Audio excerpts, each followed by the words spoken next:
Welcome to the Capital Exchange. I'm Steve Wilbur, Managing Director at Allen Capital Group. And I'm Travis Portwood, Chief Investment Officer with Allen Capital Group. Travis, take yourself back. It is April of 2020. We are in the dawn of the pandemic.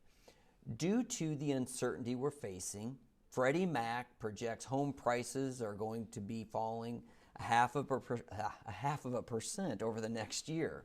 Well, we know that didn't happen, did it? No, Steve. Forecasting's hard, and someone should remind Freddie Mac that forecasting's hard. The opposite actually happened. Between April of 2020 and April of 2021, the Case-Shiller Home Price Index actually increased 15%, and home sales hit a 15-year high in 2021. At its root, Steve, price inflation, housing or otherwise, stems from supply-demand imbalances, also known as too much money chasing too few goods. Yes, Travis, that's right. So let's talk about supply prior to the pandemic. Total housing inventory was trending down between March of 2019 and March of 2020. Housing inventory declined about 10%. You fast forward to January of 2022, and total inventory for single-family homes for sale was at a new low. There are only 284,000 single-family homes for sale now across the country. That's not a lot of choice. Well, and you think about how big our country is. Yeah. Another supply constraint, Steve, is baby boomers are sticking around their homes much longer than previous generations. So that's tying up supply. Right as millennials are reaching peak home buying age.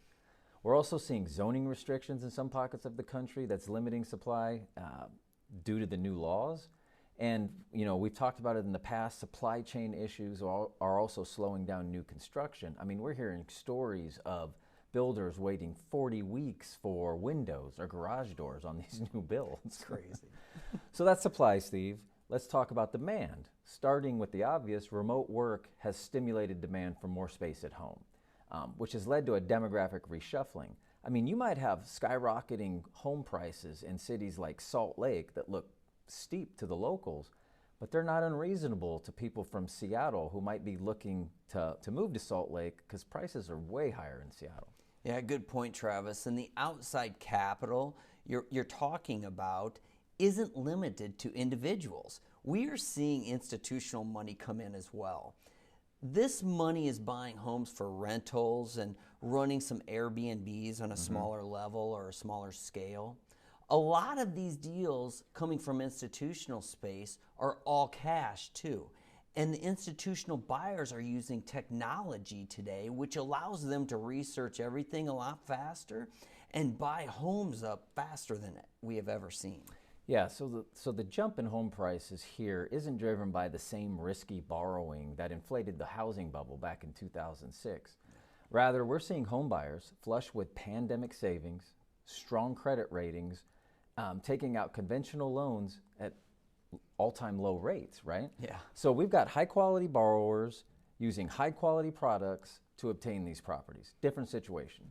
It is, and it's amazing, Travis. We have seen home prices increase 10% or more in 80% of the metro areas around the country. And in about a quarter of those metro areas, we have seen, across the country, we've seen price inflation of more than 20%. It's nuts. Yeah, compare that to 2006, Steve, where we only saw price increases of 10% or more, I think in 40% of the metro areas around the country. So it's more widespread this time. But looking forward, working class families that were on the cusp of home ownership right before the pandemic, they're playing catch up now. So they probably have, their home purchase is probably going to be delayed, 5 to 10 years due to these price increases. And we haven't even touched on interest rates yet, but higher interest rates are probably going to cut into demand. But those people not in houses yet are going to be renting. And rents are going to be going up as well. And those higher rents are going to deplete savings that they would be using to make down payments on homes. So we don't see a catastrophic collapse in home prices here in the near term. I mean, bottom line, right now, it's a good time to be a home owner if you were lucky enough to get into a home before the pandemic began. Absolutely right, Travis. This has been great. I look forward to it next week. Look forward to it as well. Thank you for watching this week's Exchange. To make sure you don't miss out on future discussions, please follow us on social media. Make sure to like and share our videos, and we'll see you next week.